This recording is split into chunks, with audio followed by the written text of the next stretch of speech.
Yeah, it's your boy Girl here, back with another video, and today I got a special video, guys, man. Today we're going to be talking about the 2024 movie saga campaign. It's going to be more about like a discussion in a sense, and I kind of want to create like more of like a script type of video instead of being talking just randomly throughout and just voice my opinions as the video is going. So I kind of wrote up a certain thing. I'm kind of going to be reading off certain things of what I wrote about.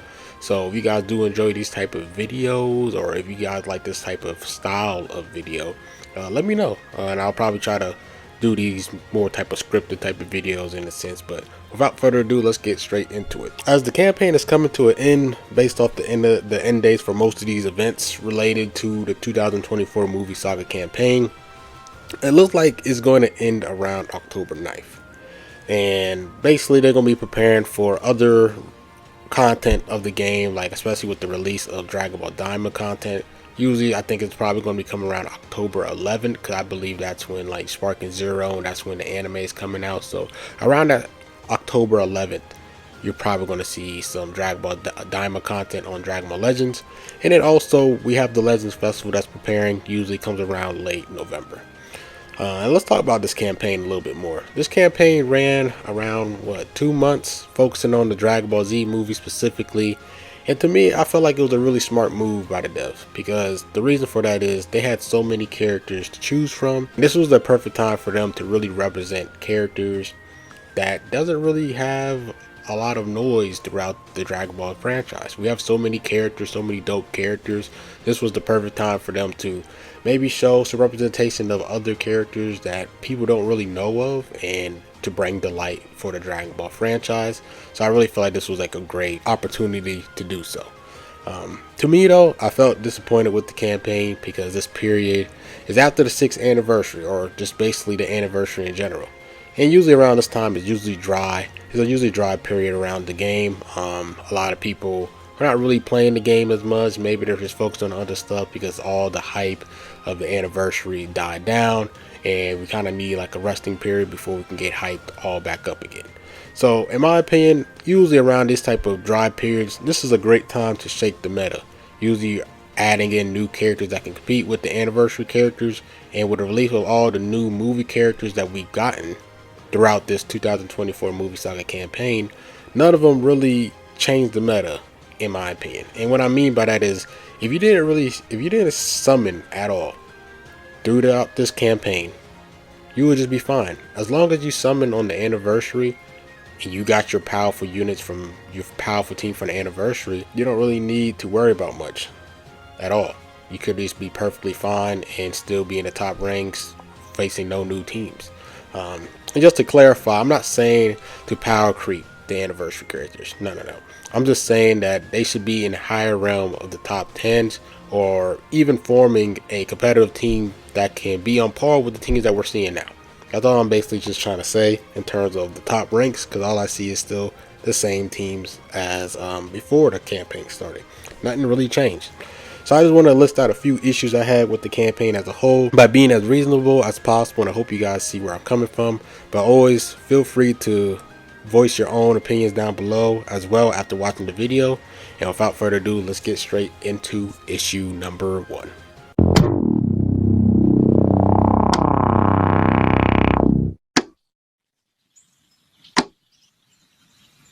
Alright, let's get into issue number 1. So for issue number 1, I felt that the movie saga campaign didn't really create a powerful movie saga team from all the summable units that got released throughout part 1, part 2, and part 3.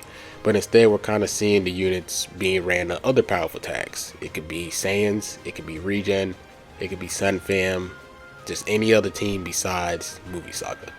And with the release of the 10 units, you would probably think like we could get a powerful movie saga team. I mean, we've seen it before. We've seen it beforehand multiple times, where the devs are able to make powerful movie saga teams. You guys, probably the most annoying metas is, you could say, the Bojack Yellow Super Saiyan 2 Gohan and the Blue Transforming Vegeta. That's the movie saga team. It was one of the best teams, so they've done it before. I just don't understand how can they not have done it and replicated it because they already done it before. Now, some of you guys might ask, like a team like Majin Buu Saga, right? They dropped 2 summable units during the 6th anniversary. They dropped a free-to-play unit and a Zenkai and old LF, and is able to be one of the best teams in the game, all coming from the same time period, which is the 6th anniversary. We got more units than that. We got multiple Zenkais. We got a plat for Ultra Z Broly. Like, with all the stuff that we've been getting, we couldn't form a powerful trio compared to like Majin Buu Saga with more characters to choose from. So I think really the biggest thing is that the campaign missed out when forming a team was focusing on either being a strike-based team or a blast-based team. And with the 2 new LF units that got released, both of them didn't also represent of being the main ace character for their respective teams, in which that's all came down into resulting why we don't see a powerful movie saga team. You need to have a main ace. I think having a main ace is step 1 into building a team that can compete with the top meta units or teams currently in the game. You gotta start off with having that main ace, and then after that you build around it. You start off with the main ace. If he's blast based or strike based, you build units that caters to around being a strike based unit and a blast based unit, and having their own respective roles for that team to synergize well and then compete. And I felt like since you had these 2 new LF units, none of them to me seemed to be a main ace unit. And then based off the characters surrounding them, multiple characters are either on the strike based team or a blast based team, and some might actually be really good, but they represent a strike based team, while the main, and they synergize well with a LF unit that's on the blast based team. So just so much diversity and stuff, and you kind of want them all be on the same page. And I felt like that was one of the main issues that the movie saga campaign had, was that. So let's talk about the new LFs that came out for this campaign. First, we got LF DBZ Broly. He's a strike based unit. That's, to me, I see him as a secondary attacker. I don't really see him being a main carry unit for a team. You know, especially with his abilities to be able to snipe a unit after transforming, he can easily able to get the match momentum on your way, getting it to a 3-2 already, and that just helps you in terms of dealing with the other person's vanish, running out of units to swap with.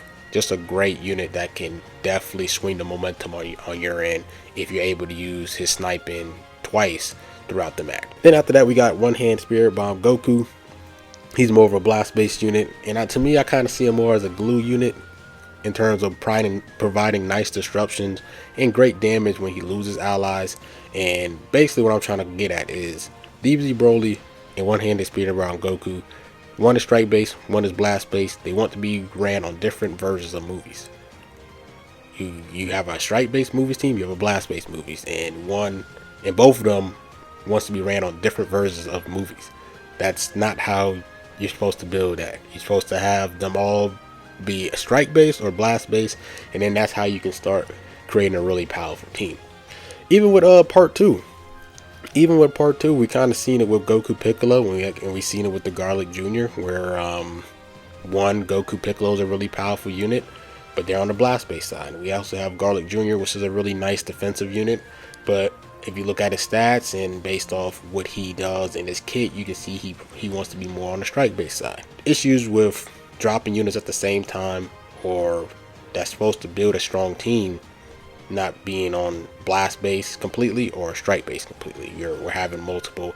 This unit's on blast, this other character's is on strike. So that's, I feel like, was a big issue, was that. Next thing I also want to talk about in terms of building a team is having great synergy in terms of like defending Rise of Rush with 2 out of the 3 units, and having a main ace following with a secondary ace or a secondary attacker, and then having like a glue unit that can either be a supportive type of unit or a defensive type of unit, like the Majin Buu Saga, for example. We can kind of talk about Majin Buu Saga. We could talk about Ultimate Gohan being the main ace character, the new LF for the team, right? He has so many things in his kit that's really powerful, noticeably him dealing with Rise of Rush by having endurance, nullifying buff effects against powerful cards and mechanics such as the special move cards, ultimate cards, and Rise of Rush. Then after that, you followed by Kid Buu being the secondary attacker of the team that has endurance, and he has some type of way of providing sustainability for the team with that endurance, and he's being able to heal the green cards, his health by a lot with the health restoration and everything. And then after that, you have like a glue based unit like Evil Boo that has great disruptions, can end combos, delete Dragon Balls, reducing damage effects of special move cards, ultimate cards, and Rise Rush, similar to Ultimate Gohan. Or you can switch him in and have a unit like free to play Spark and Android 18 that can increase the damage output of the two main attackers of Zenkai LF Kid Buu and LF Ultimate Gohan.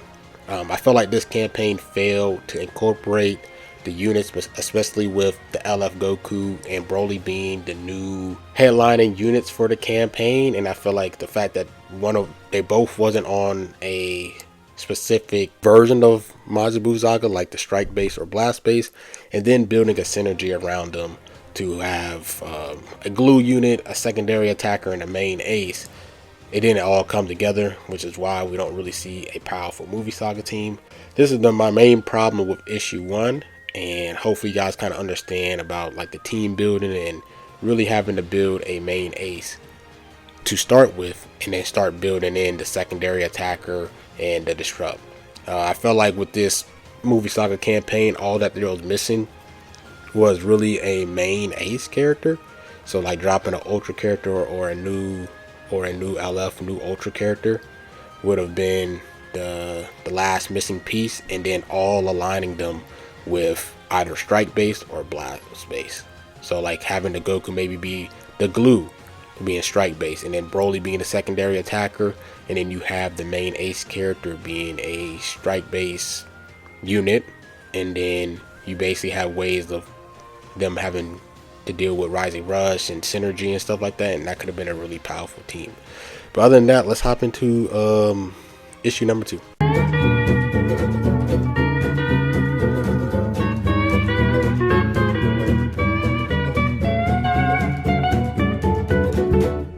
Alright, so for issue number 2, in my opinion, it's more of a personal type of issue, but I feel like a lot of you guys will, based off what I'm going to show here on this type of section of the video, I think a lot of you guys might agree with me as well. Just hear me out. Issue number 2, I really feel like the headliners, well, for this campaign, LF Goku and LF Broly, I feel like both of them should have been represented by the villains. But a way to represent the heroes would be the regular Sparkins, basically doing the opposite of from what the anniversary and the Legends Festival lineups has been doing for the past couple of years. So if you take a look at the anniversary and the Legends Festival releases, then you're going to release the most hype hero characters, right? It's their best time to make money, which is totally understandable, right? You wanna drop as many hype hero characters because you know people are going to summon for the heroes more than the villains, and they do it from part 1 to part 3 every year, and they make a lot of money from it. And it's the 2 events and celebrations where they make the most bread, so you want to capitalize it every single year, which I personally think is a great decision. They always had a way of representing the villains throughout the anniversary and the Legends Festival. They usually add them as the regular Sparkins, but you notably start to see that transition or that pattern starting from Legends Fest 2021, which is another smart decision on their end. So people like me, for example, that likes villains, we can actually see their representation, even though the hype characters are really the heroes.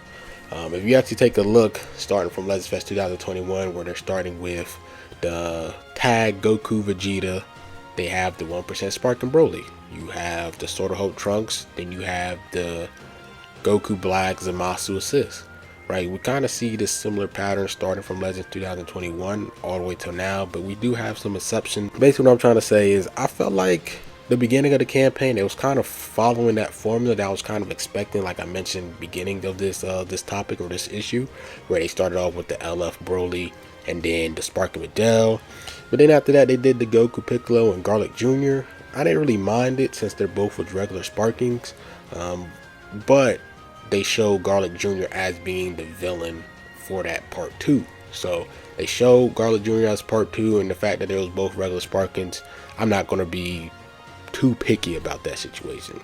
But really, what got to me was part 3, where they ended it off with LF One-Handed Spirit Bomb Goku, which I wasn't the biggest fan of. Especially if you take a look at part 3 of the movie Saga campaign, it was really based off Turles and his crew, the Crusher Corps, and we had no representation of the new Turles unit. We don't really get that many Turles units. I know that Turles is not a very hype character. Of course, Turles is not going to really have a lot of love from the fans of a typical Dragon Ball fan, but I feel like this was the perfect time to represent him instead of a Goku. We're going to see multiple versions of Goku. He's the main protagonist of the show. But I felt like the new LF Goku should have been an LF Turles, especially if you have all of his members, all of his Crusher Corps members being regular Sparkings. Could have ended off with Turles being the head leader of his gang. But instead we have Goku, a new Goku with his subordinates. That doesn't make sense at all. Like, it doesn't make any sense. The only representation we had of Turles was actually a platinum to the first Turles unit we ever got. And that Turles dropped in 2018, the first year that the game dropped. That was the only representation of Turles. And you know what makes it even crazier is that the Zenkai unit that they use to buff the yellow One-Handed Spirit Bomb Goku probably next week is DBS Bardock. And you know that there's another Yellow Movies character that they could have used was Yellow Turles that came after the 2nd anniversary, I believe. They didn't even use him to be able to Zenkai buff, which was pretty hilarious to me. So I just felt that LF Turles could have definitely been represented instead of the LF Goku. Incoming! Yo! Turles? Toshi? Hey! Hey! Listen, I'm sorry for not putting you as the new LF with the Crusher Corps. wasn't right what I done, and I realized I hurt the feelings of someone I care about. You still there? Yeah. Fuck you, Toshi. I want to make it up to you. What do you say we grab a soda? I mean, we're gonna see Goku so many times. We might even see 2 more Gokus in the near future by the end of this year. We got the Dragon Ball Diamond content, so we know that we're gonna get a Kid Goku with the Power Pole, right? We're probably gonna get a new Sparking or summonable character related to him. He might even be the LF of October. And then after that, for Legends Fest Part 3, there's a great chance that we might see MUI Goku as being the Part 3 for Legends Fest. So we're going to get 2 more hype, summonable, high tier Gokus. For the most part, we might see a LF Daima Goku and then a Ultra MUI Goku for the end of this year. So I felt like Goku didn't really need to be added for this campaign because we have different versions of Goku that we still are missing, and it has yet to be added into the game. And I feel like Turles could have had his time of being an LF. Probably one of the only times of him getting a really hype card or a really powerful legend LF card for the game's lifespan, right? So that was pretty much my issue with it. Hope you y'all can understand where I'm coming from in terms of this being more so the POs, right? We already had a ton of hero characters from the anniversary. Goku's gonna have probably 2 more hype releases throughout this year, and I feel like Turles not being represented with his squad of being the new LF kind of didn't make sense to me, and I feel like that was a definitely miss on the developer side. But anyways, let's hop into the last issue of the video and let's get straight to it.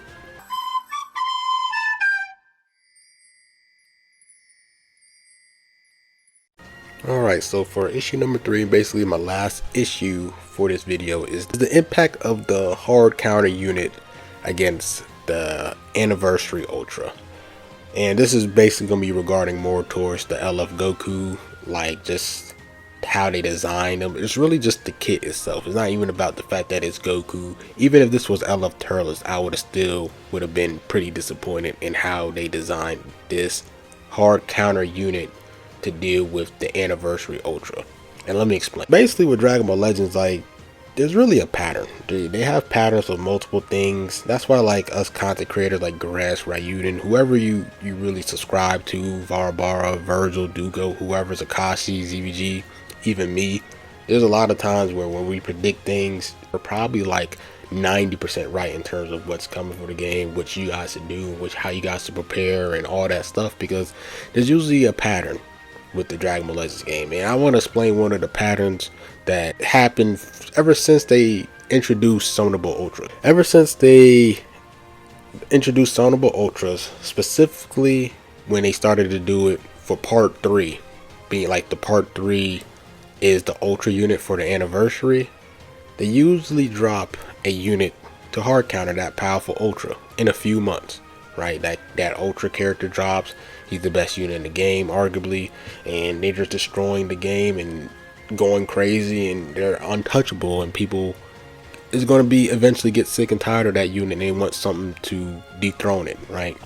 If you take a look, ever since 2022, because 2022, the 4th anniversary, that's when we got the release of Super Vegito. That's the first Sonable Anniversary Ultra. So let's go back to 2022, right? We got Anniversary Ultra Super Vegito, dominated the game for 2.5 months, and then after that, they dropped LF Cooler. LF Cooler was definitely a hard counter for Super Vegito. I mean, the fact that he goes type neutral whenever he faces a Super Saiyan, he lands strike cards, he locks you in. This character was made to be a hard counter for Ultra Super Vegito, and he did his thing. He definitely hard countered Super Vegito. The power creep from LF Cooler to Super Vegito was pretty bad, I'm not going to lie, but I just wanted to show you guys the representation that LF Cooler was the hard counter for Ultra Super Vegito. And Cooler dropped, if I'm not mistaken, early October, if not late September, so around this time. Then let's take a look at the following year, the 5th anniversary. They dropped Ultra Vegito Blue. Ultra Vegito Blue drops, right? He's arguably number 1, number 2 in the game. He's competing with a upgraded Goku Frieza, right? The only character to ever get this special upgrade. Ultra Vegito Blue is competing with that, right?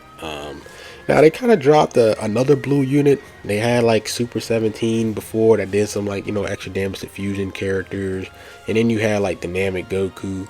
But to me, I didn't feel like those blues, Go Frieza, the new Namek Goku, or MVP 17 were hard counters for Vegito. I really feel like the hard counter for Vegito that they dropped that year around this time was Ultra Super Janemba.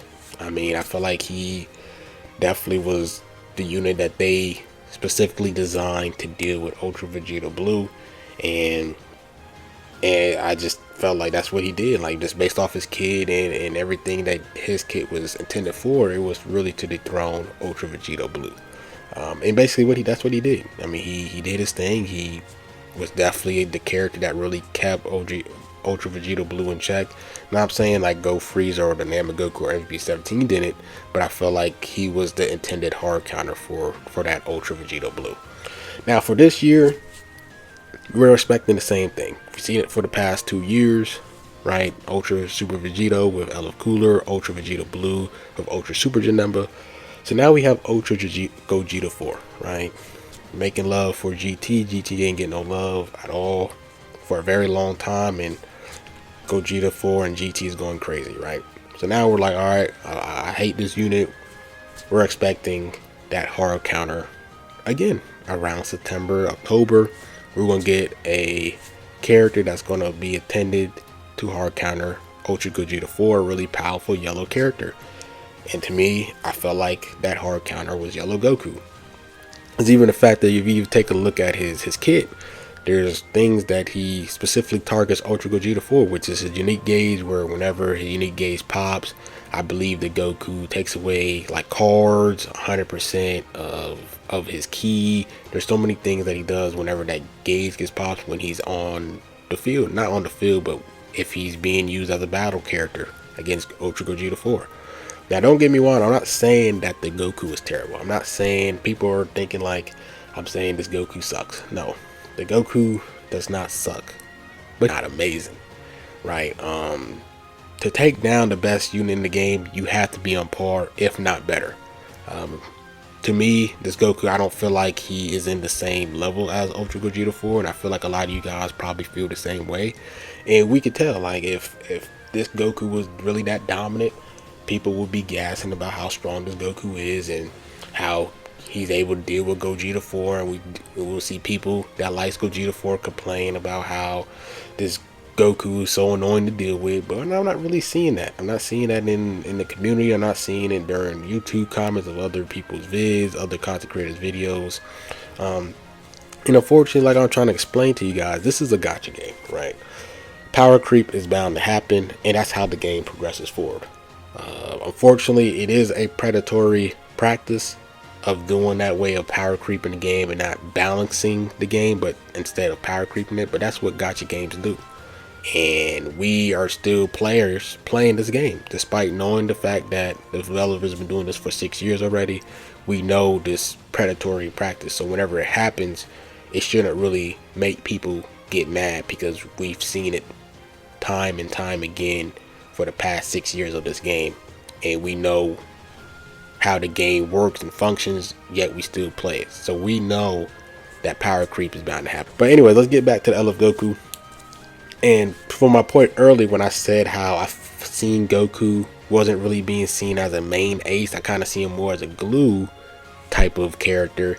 He doesn't really have the power to completely take down Ultra Gogeta 4 by himself. Now, he has ways of making it tedious if you're playing against Ultra Gogeta 4, right? Like the people that's using Ultra Gogeta 4, it might be a little bit more tedious because of the stuff that he does for Gogeta 4, but he's not a character that can just completely take him down by himself.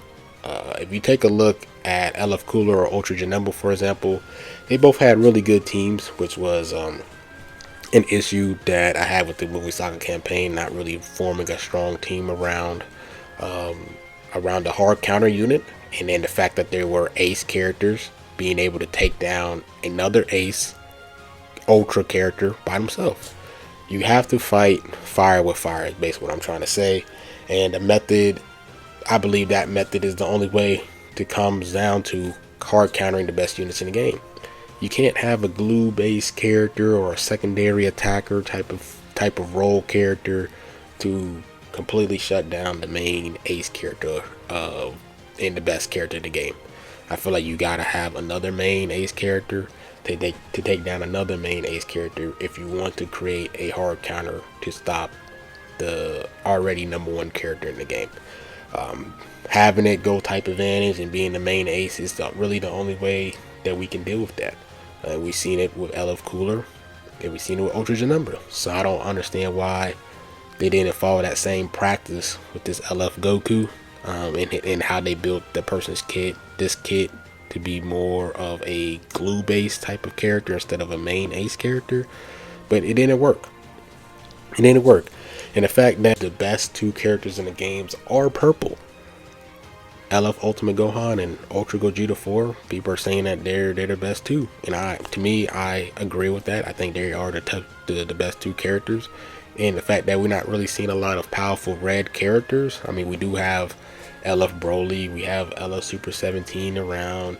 Now we have some solid reds. We have like Ultra Omega Shenron that got his platinum equipment for his Ultra card. But I'm not saying that they're really super dominant. They're really good viable options to use. Like you have Goku Piccolo as well, but I don't see them as an absurd, ridiculously powerful OP red units. I don't see them as that in this meta, but they're really good, just not super crazy powerful UG4 level type of good. And the fact that the community are basically saying that Goku at best is top 6, even like the people that are defending the Goku, they're saying like, oh, he's like top 5, top 7, top 6.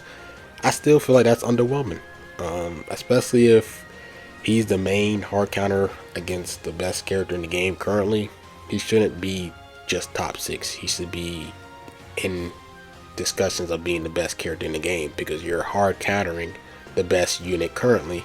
You should be either number 1, number 2. You should be in that realm, not in number 6, 7, 8, 9, or scraping the top 10. That's just not enough.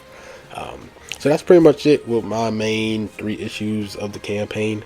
Hope you guys understand where I'm coming from with all the reasonings and stuff, and hopefully you guys are not seeing me as hating about the L of Goku and being a PO and all that stuff. Hopefully you guys understand my reasoning behind each issue. But we'll just see what happens with the meta, man. Especially with this Goku, really had a lot of pressure just to change the meta in a sense. And I felt like since he didn't really change the meta, in my opinion, that much, where you don't really need him, he's just kind of just an addition. I feel like the meta is going to stay stale. We would just have to wait for the Dragon Ball Diamond content to see if there's any other top tier unit that gets dropped in, and if not, then we're kind of waiting till Legends Fest for a character to kind of take down Ultra Gogeta 4, which is, Ultra Gogeta 4 dropped in July, so that's the 7th month, and we're waiting until towards the end of November. So that's up to 4 months, 4.5 months, up to 5 months, 4 to 5 months for the meta to really be completely changed. That's a very long time, especially how Legends has been changing up the meta, and they pretty quickly, every like 2 to 3 months. So really felt disappointed with that. I love Goku being the hard counter and all my other reasons that I mentioned in this vid. But comment down below how you guys felt about the campaign. And other than that, once again, my name is Greenruff. Like, comment, subscribe, and I'm out. Peace.